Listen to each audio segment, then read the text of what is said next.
Родник счастья – это символ любви и верности, место паломничества для молодоженов и гостей города. Люди приезжают сюда, чтобы бросить монету и попить родниковой воды. Считается, что после этого обязательно станешь счастливым. Правда, в последнее время символ чистоты отношений оказался завален мусором. На небольшой территории огромное количество бумажек, бутылок, пластиковых тарелок и упаковок от продуктов.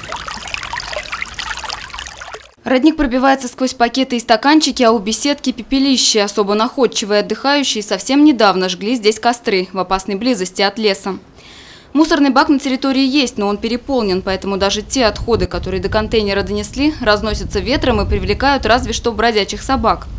Горожане давно бьют тревогу по этому поводу и призывают исправить ситуацию.